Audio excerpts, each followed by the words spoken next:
الحمد للہ رب العالمین والصلاة والسلام علی نبینا محمد وعلی آلہ وصحبہ اجمعین۔ اللہ تعالیٰ کے اسماء و صفات کی معرفت سے ہی اللہ تعالیٰ کی معرفت ہوتی ہے۔ اللہ تعالیٰ جس طرح حق عبادت میں اکیلا اور منفرد ہے، اس کا کوئی ثانی نہیں، اسی طرح وہ اپنے اسماء و صفات میں یکتا، اکیلا اور منفرد ہے۔ اس کی کسی صفت میں کوئی دوسرا اس کا شریک نہیں۔ اللہ تعالیٰ کے کسی اسم اور کسی صفت کے انکار کرنے سے انسان شرک و کفر کا ارتکاب کر لیتا ہے۔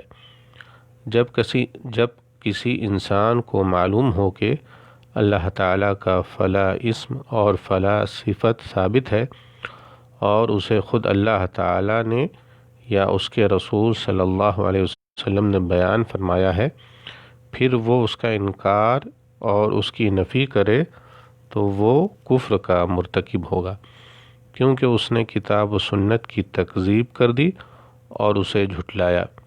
اللہ تعالیٰ کا ارشاد ہے وَلِلَّهِ الْأَسْمَاءُ الْحُسْنَى فَادْعُوهُ بِهَا وَذَرُوا الَّذِينَ يُلْحِدُونَ فِي أَسْمَائِهِ سَيُجْزَوْنَ مَا كَانُوا يَعْمَلُونَ۔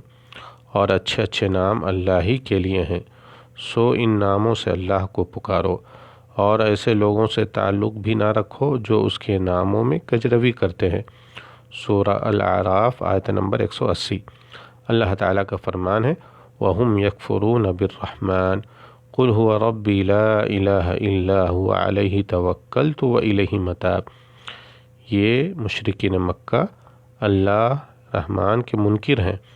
آپ کہہ دیجئے کہ میرا پالنے والا تو وہی ہے، اس کے سوا در حقیقت کوئی بھی لائق عبادت نہیں، اسی کے اوپر میرا بھروسہ ہے اور اسی کی طرف میرا رجوع ہے۔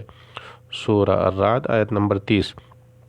رسول اللہ صلی اللہ علیہ وسلم ارشاد فرماتے ہیں ان للہ 99 اسما 100 الا واحدہ من احصاها دخل الجنہ۔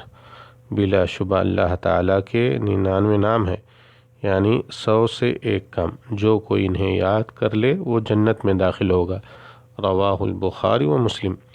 ہر مسلمان مرد و عورت پر واجب ہے کہ وہ جب بھی اللہ تعالیٰ کی کوئی صفت قرآن و حدیث میں پڑھے یا سنے تو اس کا وہی مفہوم لے جو مراد ہے، اور اللہ تعالیٰ کے لیے صفات کو اس طرح ثابت کیا جائے کہ اس میں مخلوق کے ساتھ کسی طرح سے کوئی تشبیہ اور تمثیل نہ دی جائے، اور نہ ہی اس کی کوئی کیفیت بیان کی جائے، کیونکہ اللہ تعالیٰ جیسی کوئی چیز نہیں، نہ ذات میں نہ صفات میں۔ وہ اپنی نظیر آپ ہی ہے، واحد اور بے نیاز ہے۔ اللہ تعالیٰ کا فرمان ہے لیس کمثلہ شیء وہو السمیع البصیر۔ اللہ جیسی کوئی چیز نہیں، وہ سننے والا اور دیکھنے والا ہے۔ سورہ الشورى آیت نمبر 11۔ اللہ تعالیٰ کے متعدد نام ہیں جو اللہ سبحانہ و تعالیٰ کی عظمت پر دلالت کرتے ہیں۔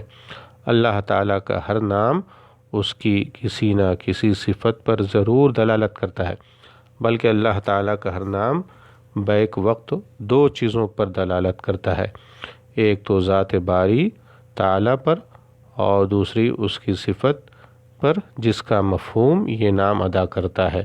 اللہ تعالیٰ کا فرمان ہے قُلِ ادْعُوا اللَّهَ أَوِ ادْعُوا الرَّحْمَنَ أَيَّمَّا تَدْعُوا فَلَهُ الْأَسْمَاءُ الْحُسْنَى۔